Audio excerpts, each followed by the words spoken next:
Menanam singkong itu sangatlah mudah, semua orang pasti bisa menanamnya. Ya iyalah, orang tinggal pangkas terus tancap saja, siapa sih yang nggak bisa? Nah, semua orang pasti meremehkan tentang hal ini.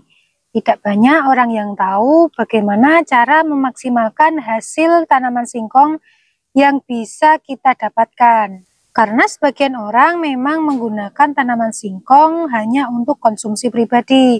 Tetapi jika untuk para petani singkong pasti mengandalkan umbi atau singkong yang banyak untuk dijual, karena singkong ini adalah pundi-pundi rupiah atau hasil sumber mata pencarian mereka. Nggak perlu basa-basi lagi ya, saya akan memberikan tips bagaimana cara agar tanaman singkong yang kita tanam bisa menghasilkan umbi singkong yang lebat dan banyak serta memiliki tingkat kesuburan yang tinggi. Mula-mula kita harus memilih bibit tanaman singkong yang benar. Bibit yang bagus itu seperti apa? Yuk kita bahas di video ini lengkap sampai tuntas ya. Jadi untuk bibit yang bagus kita harus jeli dalam pemilihannya. Bibit yang bagus ditandai dengan mata tunas ini yang banyak dan berdekatan seperti ini. Kalian jangan menggunakan mata tunas yang berjauhan atau jarang-jarang, karena mata tunas ini akan tumbuh tunas dan juga akar. Jadi semakin banyak mata tunas, maka tunas atau batang yang akan tumbuh juga akan semakin banyak dan juga akar akan semakin banyak pula. Tentunya akar akan berpengaruh pada banyaknya umbi singkong yang kita dapatkan nanti.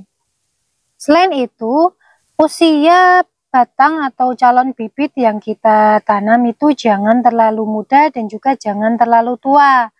Nah, itu juga sangat berpengaruh sekali dengan kualitas dan juga tingkat kesuburan pada tanaman singkong. Kemudian untuk ukurannya itu juga kita tidak boleh menggunakan batang yang terlalu kecil dan juga batang yang terlalu besar. Oke, saya sudah memutuskan ini yang akan menjadi bibit yang akan nantinya saya tanam ya. Karena ini memiliki jumlah mata tunas yang banyak dan sangat berdekatan. Ini bagus sekali. Ini nanti kita potong dan kita buang. Oke, karena ini memiliki batang yang melengkung dan di sini mata tunasnya terlalu jarang ya. Ini saya buang dulu. Saya buang dulu segini. Nah, kalau kalian mau menanam itu jangan menggunakan bibit itu di bagian paling bawah atau paling pangkal sendiri ya.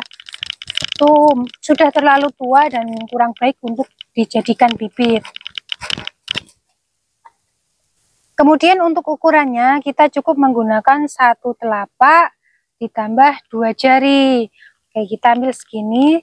Ini sudah lebih dari cukup.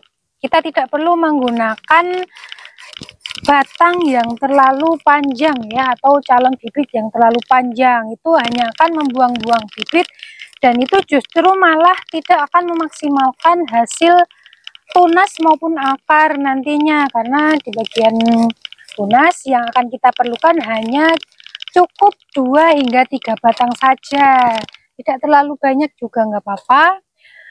Kalau kalian ingin menggunakannya untuk sayuran atau diambil daunnya itu juga boleh lah. Kalian menanam dengan cara ya pada umumnya gitu ya. Ini adalah khusus tutorial untuk para sahabat yang ingin memaksimalkan hasil tanaman singkong kalian agar umbi atau singkongnya itu banyak. Selanjutnya saya ingin menggunakan metode pelukaan pada batang. Ini kita lakukan pelukaan pada 2 hingga 3 tunas di bagian bawah gitu ya. Nah, ini sangat simpel sekali caranya. Nah, ini kita lakukan seperti ini. Kemudian di bagian sini juga ya, sisi sebaliknya ya. Nah, ini fungsinya adalah untuk menghambat hasil fotosintesis untuk naik ke batang, karena kita fokuskan untuk bagian akar dulu.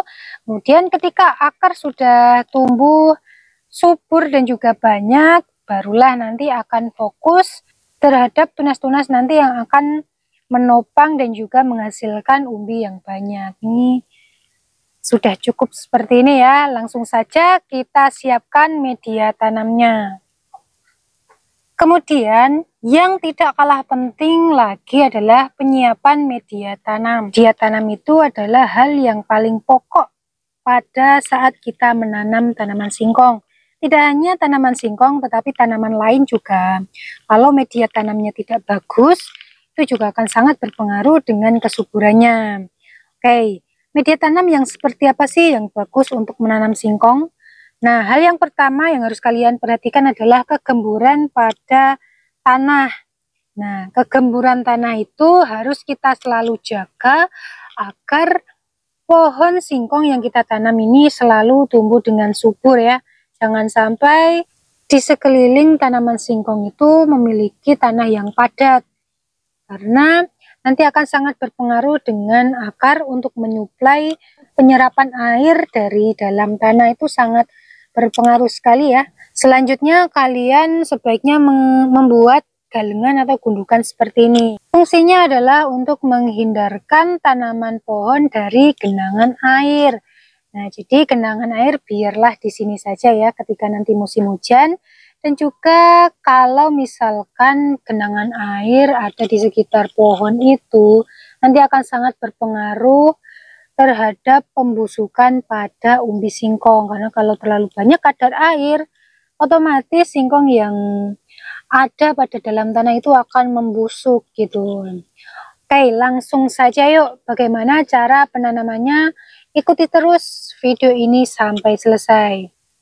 Nah, jadi ini adalah tanah yang sudah saya siapkan ya. Ini sangat gembur sekali. Nah, fungsinya gembur ini juga ini nantinya akan memudahkan kita dalam melakukan pemanenan ya. Nah, ini langsung saja kita tancapkan pada ini segini ya, di atas yang kita sayat tadi. Itu kita pendam seperti ini, cukup. Tidak perlu terlalu dalam. Fungsinya apa? Karena kalau terlalu dalam nanti otomatis ketika kita memanen itu akan kesulitan. Itu yang pertama. Yang kedua, kalau misalkan ini kita tancapkan terlalu dalam, sudah saya jamin dan pastikan ubi singkong yang ada di dalam itu pasti akan mengalami pembusukan. Nah, karena ini saya sudah mengalaminya sendiri ya. Walaupun ini terkesan tidak kokoh seperti ini, nggak apa-apa. Kalian jangan khawatir, ini pasti akan kokoh dengan sendirinya ketika dia sudah tumbuh akar dan juga batang. Nah, ini pasti tumbuh guys, nggak akan tidak. Jadi seperti itu ya. Sangat simpel sekali, tetapi cara ini bisa kalian gunakan sebagai referensi cara dan juga teknik atau metode untuk penanaman tanaman singkong kalian. Semoga artikel ini bermanfaat bagi para sahabat pecinta tanaman, terutama para petani singkong. Jangan lupa like, comment, share, dan subscribe. Terima kasih.